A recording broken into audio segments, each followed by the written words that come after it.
सुख करता, दुख हरता, विघ्न हरता। तो जो सुख करता है, दुख को हरता है, वो किसी इंसान को दुखी कैसे करेगा? जो अगर इस तरह की कोई घटना करता है मंदिर के अंदर भी, चाहे वो पंडाल के अंदर या दरगाह के अंदर, उससे बड़ा शैतान कोई नहीं। आप बताइए, रमेश भिदोड़ी अब तक, उसको तो जेल में डालना चाहिए, संसदीय भी जाना चाहिए। क्या कह रहा था वो? ए भड़वे, ए दल्ले, ये आतंकवादी, ए उग्रवादी, इस तरह की भाषा। तो मुझे कहीं न कहीं लगता है जो गोबर पात्रा टीवी पर बैठ के कहता था कि नरेंद्र मोदी देश के बाप हैं, तो ये अपने आप को नरेंद्र मोदी को देश का बाप समझ चुके हैं ये उन्मादी लोग, कि मेरा बाप बैठा है तो मुझे कोई कुछ नहीं कर सकता।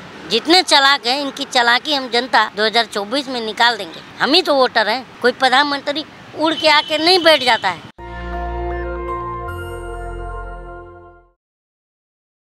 नमस्कार, मेरा नाम है नूरजहां और आप देख रहे हैं नेशनल दस्तक। मैं यहाँ मौजूद हूँ विश्वविद्यालय के पास और हमारे साथ बातचीत करने के लिए मौजूद हैं कलीम शेख। तो जैसे कि यहाँ पे भूख हड़ताल चल रही है जो कि 12 घंटे की होने वाली है, जहाँ पे एक युवक को पोल से बांधकर पीट दिया गया, सिर्फ एक मंदिर से केला चुराने के उसमें। तो उसी को लेके हम बातचीत करेंगे। तो उसके आपकी क्या राय है? बिल्कुल गलत है। बताइए कि हम देखिए, मैं कल ही बॉम्बे से आया और हम बॉम्बे में खुद जो है हमारे मित्र हैं अनिल धवन जी, हम खुद गणपति रखते हैं थाने स्टेशन पे, और आपको मैं फ़ोटो भी सेंड कर दूंगा, आप लगा भी दीजिएगा ये इस चीज़ को। तो जब देखिए कि हम, और ये भी नहीं, मेरे बचपन से रखा जा रहा है गणपति। जब हमारे जो मेरे दोस्त हैं अनिल धवन, उनके जो जीजाजी थे पंजाबी शेठ, वो उन्होंने स्टार्ट किया था और आज तक, और उसमें हम लोग खुद विसर्जन करने जाते हैं, पूजा प्रसाद भी हम लोग बांटते हैं। तो बताइए ये भेदभाव कैसे हो गया? और जो बोलते हैं सुख करता, दुख हरता, विघ्न हरता, तो जो सुख करता है और दुख को हरता है, वो किसी इंसान को दुखी कैसे करेगा? उसके लिए तुम केला उठाने से मार देते हो तो तुम शैतान हो, मैं ये मानता हूँ।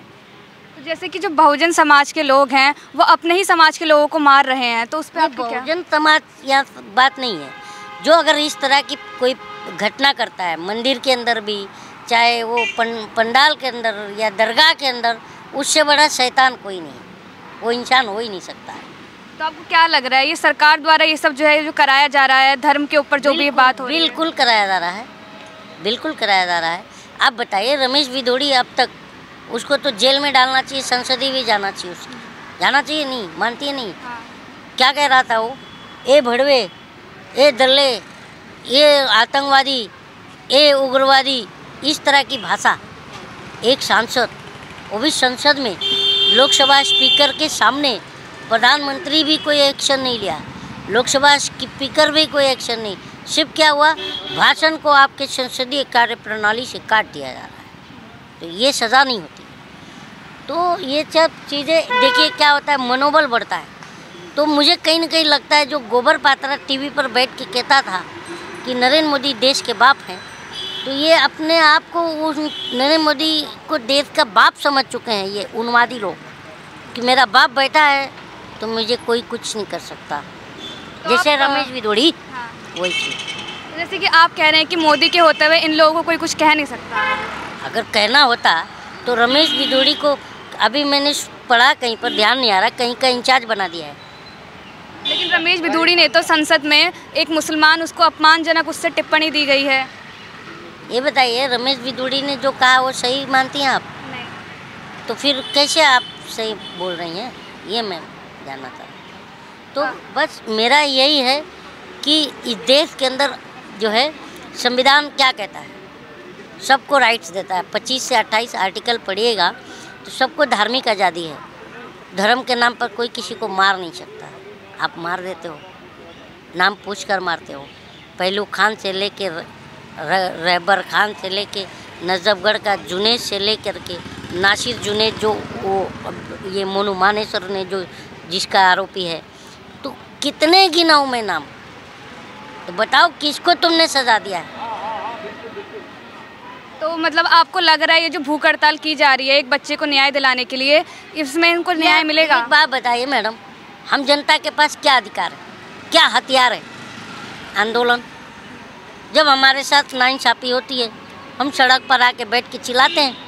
और हमारे पास और क्या साधन है जिससे कि हम अपनी बात किसी को, सरकार को जाके सुनाएं, कोर्ट को सुनाएं, पुलिस को सुनाएं, जो सही हमारा इंसाफ करे। बताइए ना, इंसाफ इंसाफ इंसाफ इंसाफ की उम्मीद लिए बैठा आज देश का हर नागरिक जो है। पैसे वाले को इंसाफ मिलता है, पैसा वाला चाहे जैसे भी इंसाफ ले लेगा, चाहे वो किसी को फंसा भी देगा। जैसे अभी वो त्यागी जो लड़की राखी त्यागी मेरठ के अंदर, वो वीडियो वायरल हुआ है ना। थाना के लोग बोलते हैं कि तुम IDVR दो, जो रिकॉर्डिंग का CCTV का। और बताइए कि वो बोल भी रही है, CCTV कैमरा यूपी तक पर भी है, आप देख लीजिएगा। तो वो बता भी रही है कि पुलिस वाले ने हथियार बाइक में ला के रखा और उसके भाई को उठा के लेके चले गए। तो बताइए कि जब मुंसिफ ही कातिल है तो मुंसिफ के पास कैसे जाएगा कोई? ये मेरा सवाल है। जैसे जनता ने मोदी को चुना है अपने मतलब बदलाव के लिए, लेकिन बदलाव कहीं दिख नहीं रहा है। तो बदलाव हो गया ना। क्या बदलाव हुआ है? धर्म के नाम पर लोगों की हत्याएं हो रही है, तो आप कह रहे जाति के नाम पर हत्याएं हो रही हैं। और मोदी को कहा जा रहा है कि मोदी जो है शेर है, सुने हैं नहीं आपने? और ये भी कहा जा रहा है कि जो है विष्णु का अवतार है। मतलब आप कह रहे हैं ये सब मोदी करवा रहे हैं? सरकार किसकी है मैडम?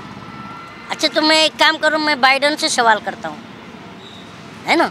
बाइडन जिम्मेदार है, ठीक है, खुश। तो आप क्या चाह रहे हैं? 2024 में बदलाव चाह रहे हैं? एक बात बताइए, प्रधानमंत्री हमारा कौन है? आप बताइए ना। आप क्यों नहीं बता रही हैं? डर रही हैं? डर नहीं रही, आप तो बताइए ना। प्रधानमंत्री का नाम पूछ रहा हूँ यार।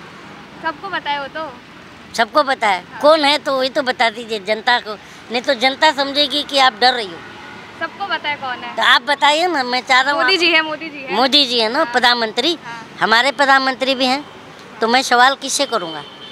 प्रधानमंत्री से। कि युगांडा जाऊँ? तो प्रधानमंत्री नहीं सुन रहे हैं आपकी, तो आप क्या चाह रहे हैं? तो अब हम क्या चाह रहे हैं? नहीं, बस हम लोकतंत्र के महापर्व का इंतज़ार कर रहे हैं।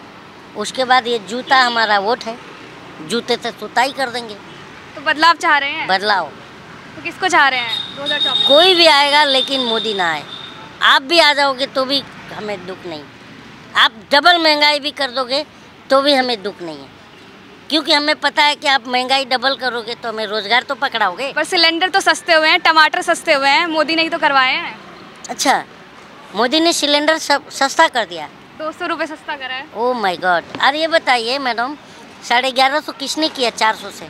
पर अब तो सस्ता कर दिया ना। 200 सस्ता हो गया। मास्टर स्ट्रोक है ये। जितना बड़ा दोनों ये चालाक है ना, जितने चालाक हैं, इनकी चालाकी हम जनता 2024 में निकाल देंगे। हम ही तो वोटर हैं। कोई प्रधानमंत्री उड़ के आके नहीं बैठ जाता है, हम चुन के भेजते हैं तब बैठता है। तो इस बार हम चुनेंगे ही नहीं। इस बार चुनेंगे ही नहीं? चुनेंगे ही नहीं। इस बार, अब की बार चौकीदार फरार। तो इस बार किसको चुनेंगे? इस बार चौकीदार फरार है। किसको? नाम बताइए ना। मोदी फरार, चौकीदार कौन है? नाम बता रहा हूँ आपको, बताओ।